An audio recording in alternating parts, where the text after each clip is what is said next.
Bonjour à toutes et à tous et merci de votre présence ici. Il s'agit ici donc d'une présentation du rapport de la mission d'information que nous avons menée avec mon co-rapporteur Ludovic Mendes sur les 6 derniers mois et que j'ai mené pour ma part sur l'année qui vient de, enfin sur un an et demi en réalité, puisque c'est une mission d'information qui a été créée il y a un an et demi et qui a enjambé la dissolution. Je crois que ce rapport fait beaucoup parler d'ores et déjà, compte tenu du fait qu'il propose une politique totalement différente de celle qui est mise en œuvre par messieurs Darmanin et Retailleau depuis maintenant plusieurs années, mais qui sont en fait dans la continuité de ce qui a été fait par le passé. Nous avons décidé avec monsieur Mendes, suite aux auditions que nous avons faites, de proposer un autre modèle. Un modèle qui prend acte de la situation actuelle, c'est-à-dire de l'incapacité des pouvoirs publics à lutter par la répression contre le trafic de stupéfiants, par la répression des consommateurs contre le trafic de stupéfiants. Et nous proposons pour notre part une manière de faire différente, c'est-à-dire de lutter contre les consommations, pas contre les consommateurs, d'essayer de faire baisser cette consommation par des logiques de prévention, c'est-à-dire d'éviter l'entrée dans la consommation de stupéfiants. Une fois que les personnes sont entrées dans la consommation de stupéfiants, de faire diminuer la consommation de stupéfiants. Et pour les personnes qui sont dans des situations de dépendance, de pousser vers une sortie de la dépendance et vers un parcours de soins. Voilà, je crois, comment on peut lutter efficacement contre la consommation. Et puis, sur ce qui concerne la partie lutte contre les trafics, nous avons une série de propositions qui, malheureusement, compte tenu de ces propositions que nous faisons, notamment, vous l'avez vu, sur la légalisation du cannabis et la dépénalisation de l'usage simple de stupéfiants, ces deux propositions centralisent le débat public, compte tenu de la violence qui existe à l'heure actuelle contre les consommateurs. Mais nous avons aussi un certain nombre de mesures qui proposent notamment de lutter contre le haut du spectre, de travailler sur la question du blanchiment, de la corruption, de l'entrée des substances illicites dans les ports. Et je ne doute pas du fait que vous aurez énormément de questions aussi sur ces sujets-là, mais je laisse peut-être la parole à mon co-rapporteur Ludovic Mendes pour vous donner des éléments supplémentaires sur ce rapport. Donc, bonjour à toutes et à tous. Remercier d'abord Antoine, parce que malgré ce qu'on peut croire, un macroniste et un insoumis, ça paraît plus compliqué pour travailler ensemble. Et on a commencé cette mission sans idéologie, sans dogme, et on s'est juste dit qu'il fallait s'ouvrir, de moins fermer aucune porte. Et c'est pour ça qu'on arrive à ces conclusions. Et bien entendu, on comprend que deux propositions sur les 60 fassent beaucoup parler. L'objectif que nous avons eu, c'était de faire un état des lieux de la politique de lutte contre les stupéfiants. Et quand on regarde sur les 30 dernières années, je crois qu'on l'a écrit, c'est un échec politique, un échec institutionnel. Pourquoi ? Parce que quand on passe son temps dans les médias à expliquer qu'on doit lutter contre la consommation de drogue dans notre pays, fermer les points de deal et faire en sorte que les trafiquants aient moins de ressources, c'est tout l'inverse qui s'est passé. C'est qu'un Français sur deux a consommé du cannabis, c'est que la consommation de cocaïne a été multipliée par 2, que la consommation d'héroïne a été multipliée par 8, qu'il y a toujours autant de places de deal et que les trafiquants sont de plus en plus riches et que l'État est de plus en plus en difficulté. Et dans ces propositions que nous avons faites, il y a deux sujets qui nous importent énormément, malgré les débats sur la légalisation et la dépénalisation, c'est la lutte contre la corruption et le blanchiment d'argent. On a un vrai sujet de fond, une vraie lame de fond, même je dirais, sur le blanchiment d'argent et la corruption. On ne se rend pas compte, mais un docker qui laisse une carte d'accès pour qu'on puisse ouvrir une porte, c'est de la corruption. Un douanier qui va consulter un fichier, c'est de la corruption.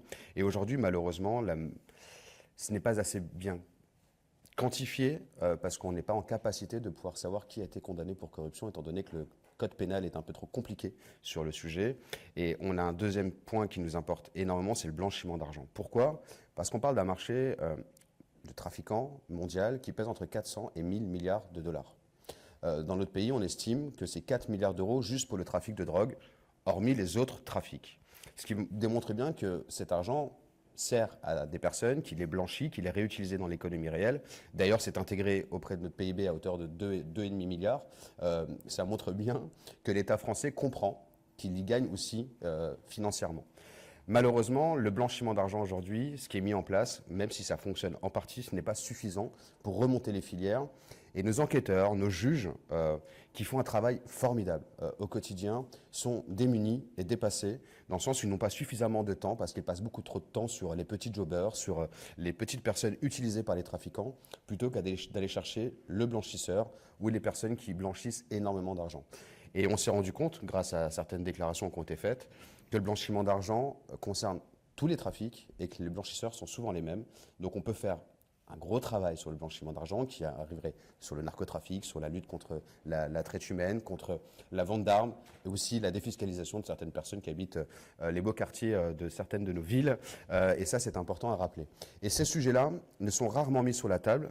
J'entends Bruno Retailleau comprendre qu'il y a un intérêt à valoriser la lutte contre la corruption et le blanchiment d'argent. Eh bien, moi, je pense qu'on doit prendre acte. Et avec mon collègue Antoine Léaumont, on sera présent pour lui démontrer qu'on peut faire autrement, apporter notre réponse.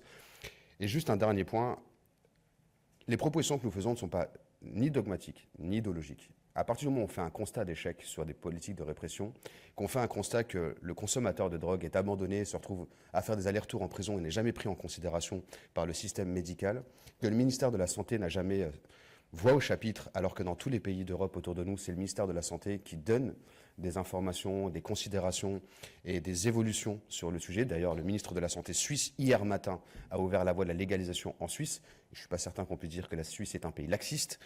Donc, on cherche, nous, à inventer un nouveau paradigme pour que dans les 30 prochaines années, parce qu'on a moins de 40 ans tous les deux, la politique change et qu'on apporte des réponses qui fonctionnent. En l'état, depuis qu'on est gamin, on nous explique qu'on va éradiquer la drogue dans notre pays et on vient de vous démontrer que ça ne marche pas. J'ai peut-être deux petits éléments à ajouter. D'abord, un élément sur la justice.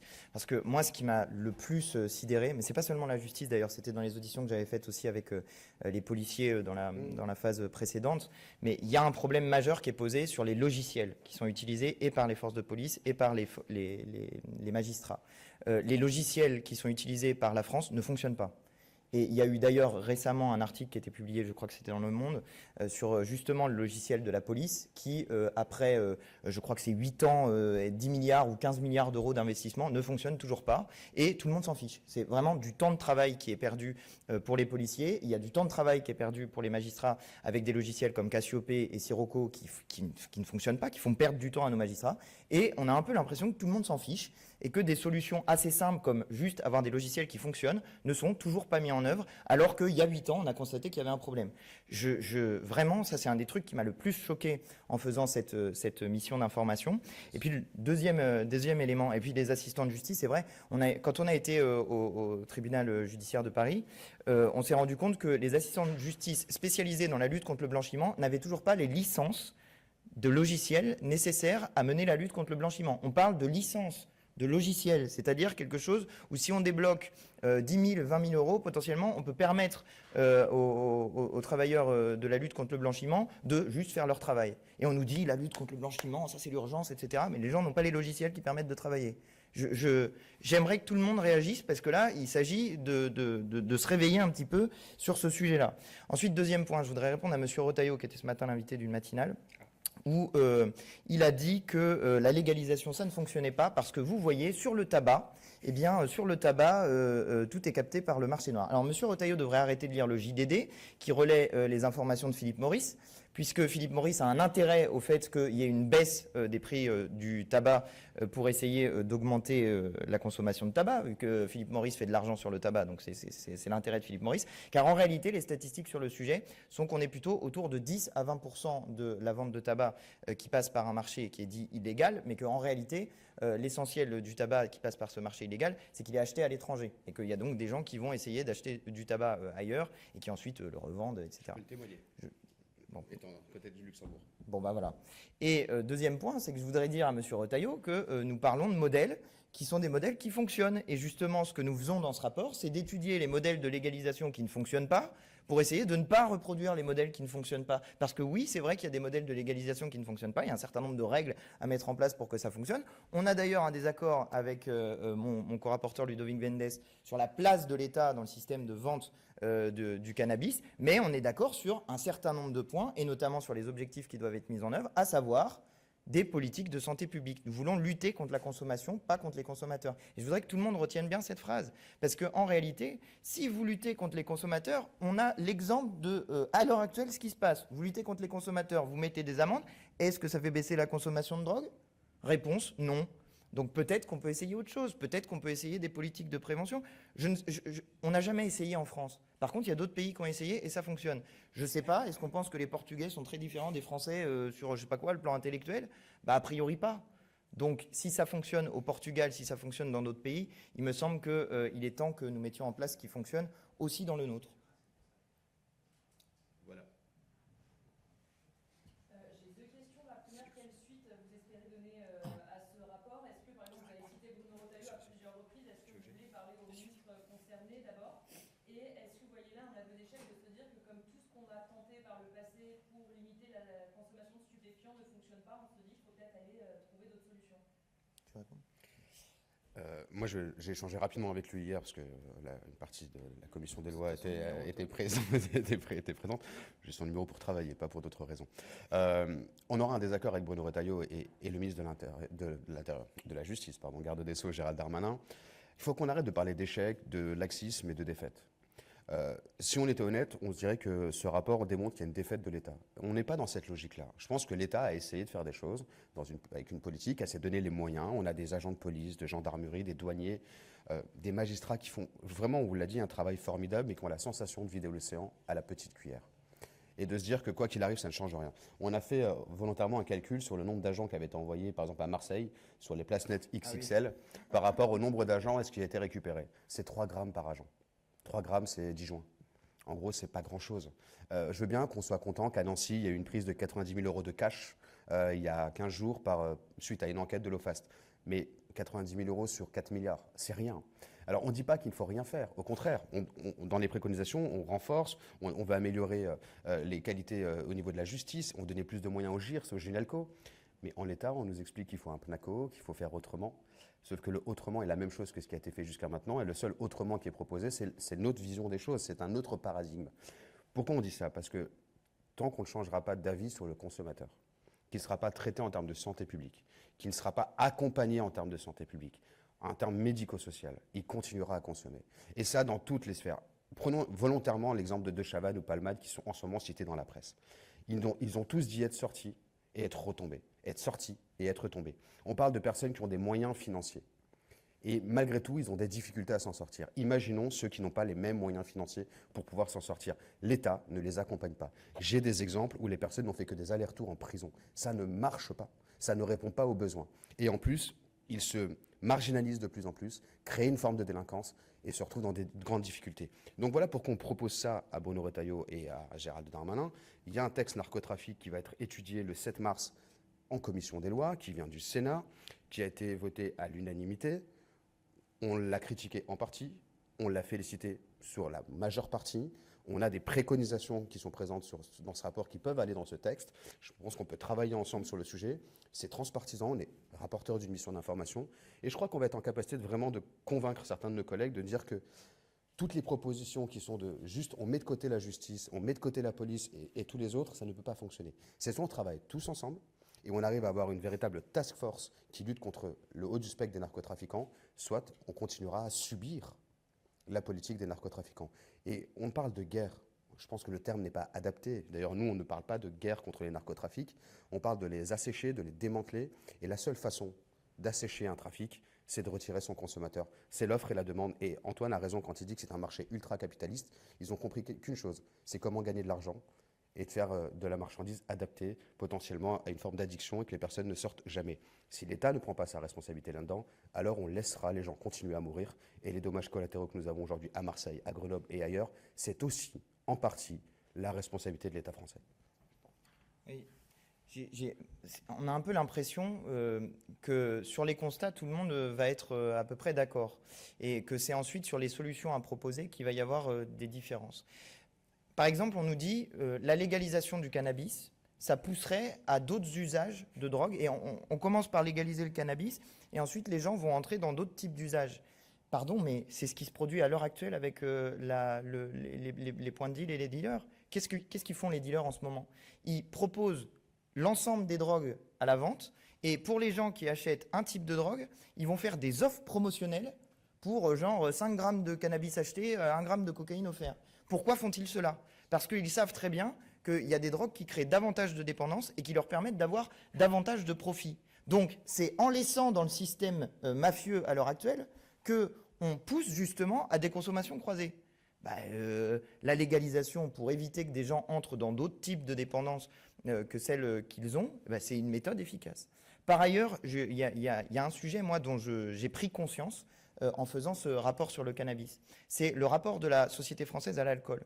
Il y a une drogue qui existe, qui est légale, qui s'appelle l'alcool, qui est vendue de manière légale, et on a réussi à faire baisser la consommation d'alcool dans les 30 dernières années. Comment on a fait? On a fait des politiques de prévention. Et justement, on a appris aux gens petit à petit qu'est-ce que ça veut dire de consommer tant d'alcool par jour, qu'est-ce que ça veut dire de consommer tant d'alcool dans la semaine. On a dit aux gens, attention, ça c'est des comportements qui sont des comportements dangereux, voire morbides et qui peuvent tuer. 45 000 personnes meurent chaque année à cause de l'alcool. 75 000 à cause du tabac. Le coût social de l'alcool, c'est 100 milliards d'euros par an, et le coût social du tabac, c'est 150 milliards d'euros par an. Le coût social des drogues, c'est 7,7 milliards d'euros, c'est les chiffres de l'OFDT que je vous donne. C'est 7,7 milliards d'euros, et une bonne partie de ce coût social, il est dans la lutte contre les trafics de stupéfiants, parce qu'on y met des moyens qui sont des moyens considérables. C'est 17% du coût, en gros, qui est consacré à la lutte contre le trafic de stupéfiants. Donc, on utilise des moyens pour lutter contre quelque chose où on ne les utiliserait pas contre la consommation d'alcool ou la consommation de tabac. On n'enverrait pas des policiers essayer de traiter le problème de quelqu'un qui est alcoolique ou qui est dépendant au tabac. C'est pas comme ça qu'on fait. Et c'est ces méthodes qu'on a mises en place sur l'alcool et le tabac qui fonctionnent. Donc pourquoi refuse-t-on d'essayer de les mettre en place sur la consommation d'autres types de drogues? Et par ailleurs, je signale quand même que dépénaliser les usages de stupéfiants, se concentrer sur le haut du spectre, c'est permettre de libérer des moyens et de police et de justice, précisément pour se concentrer sur les grands trafiquants. Je veux dire, ça m'a l'air d'être l'évidence en fait. Et quand on en discute de manière un peu posée, hors des petites phrases du type c'est l'encouragement à la consommation, ce que nous ne faisons pas, c'est le soutien aux dealers, ce que nous ne voulons pas. Enfin, quand on en discute de manière un peu posée, j'ai l'impression que de manière rationnelle, il y a quand même pas mal de gens qui disent « Ah, peut-être que vous avez raison finalement ». Et ce n'est pas une logique de gauche ou de droite, c'est une logique d'utilisation des moyens de l'État et d'efficacité dans l'action publique. Voilà. D'autres questions? Bon. Merci à vous d'avoir participé à cette conférence de presse. Et bonne lecture. Juste pour terminer, parce que c'est un point qui remonte souvent. On nous dit toujours « et les mineurs dans tout ça ». Ah oui. Je crois qu'on n'incite jamais les mineurs à fumer du tabac, on ne les incite pas à consommer de l'alcool, et c'est la même chose pour les drogues. Et si on veut vraiment bien les prendre en charge, c'est aussi d'avoir un meilleur volet de prévention et d'accompagnement. Et d'ailleurs, le modèle québécois a démontré que ça marchait. Oui. Je le mets volontairement sous la table parce que c'est ce qu'on nous répond à chaque fois. Et je rappelle que personne n'incite dans notre pays un mineur à consommer de l'alcool, du tabac, aller vers la prostitution, parce que justement, on sait faire de la prévention et un accompagnement intelligent. Et on part de ce même principe-là, et qu'on soit clair. On veut faire en sorte que cette spirale de début de consommation s'arrête. Et c'est pour ça qu'un marché légal permet de mieux accompagner. Parce que la personne est présente, on sait ce qu'elle achète, combien elle achète, quand elle achète, comment elle achète et comment on va pouvoir l'accompagner pour limiter cette consommation-là. Débat que nous n'avons pas aujourd'hui vu que personne ne les prend en charge. Et peut-être, du coup, ça me fait penser. Et on a un sujet qui arrive droit devant nous qui est le fentanyl. Et ce sujet-là, malheureusement, si on le traite par la question de la répression telle que c'est fait à l'heure actuelle, on ne pourra pas faire des politiques de prévention efficaces. Vous savez, c'est beaucoup plus efficace, et ça c'est ce que nous ont dit les addictologues, c'est beaucoup plus efficace de parler des risques associés à la consommation, c'est-à-dire de dire à quelqu'un, attention, si tu prends de la cocaïne par exemple, qui peut être coupée avec du fentanyl, l'un des risques c'est que tu meurs. Voilà, faut dire les choses cash. C'est ça qui peut se produire quand les gens prennent des drogues qui sont coupées avec d'autres sans forcément savoir ce qu'il y a à l'intérieur du produit. C'est plus efficace de dire aux gens « attention, tu peux mourir » que de leur montrer un clip avec un doudou qui brûle.